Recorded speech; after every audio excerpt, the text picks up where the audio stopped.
கோவையில் ஃபைனான்ஸ் தொழில் செய்து வந்த ஆக்டிங் டிரைவர் எரிந்த நிலையில் சடலமாக மீட்கப்பட்டுள்ள சம்பவம் பெரும் பதற்றத்தை ஏற்படுத்தியுள்ளது. உடலில் கத்திக்குத்து காயங்கள் இருக்கும் நிலையில் கொலையாளிகள் சிக்குவார்களா?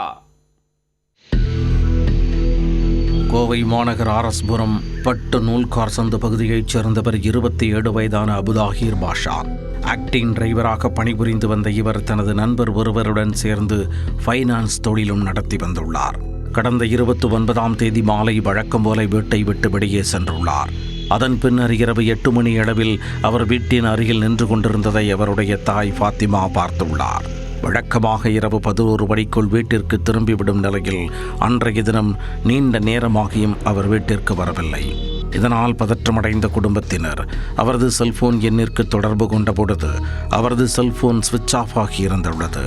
வீட்டின் அருகில் நின்று கொண்டிருந்தவர் திடீரென எங்கு சென்று மாயமானார் என்பது புரியாமல் குடும்பத்தினர் பல்வேறு இடங்களிலும் தேடி உள்ளனர். ஆனால் அபுதாஹிர் எங்கு போனார் என்பது குறித்து எந்த ஒரு தகவலும் கிடைக்கவில்லை. பயந்து போன குடும்பத்தினர் ஆர்எஸ்புரம் காவல் நிலையத்தில் புகார் அளித்துள்ளனர்.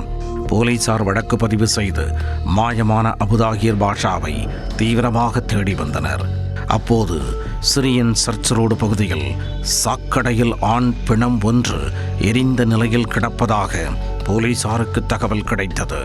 போலீசார் விரைந்து சென்று அழுகிய நிலையில் கிடந்த உடலை மீட்டு விசாரணை நடத்தினர்.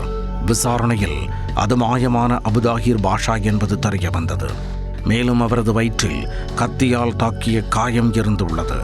இதையடுத்து உடற்கூராய்விற்காக கோவை அரசு மருத்துவமனைக்கு உடலை அனுப்பி வைத்தனர்.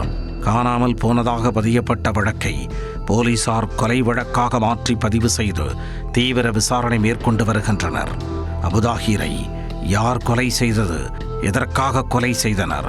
உடலை அங்கு கொண்டு வந்து போட்டது யார்? கொலைக்கு முன்விரோதம் ஏதேனும் காரணமா என பல்வேறு கோணங்களில் போலீசார் விசாரணையை முடுக்கிவிட்டுள்ளனர்.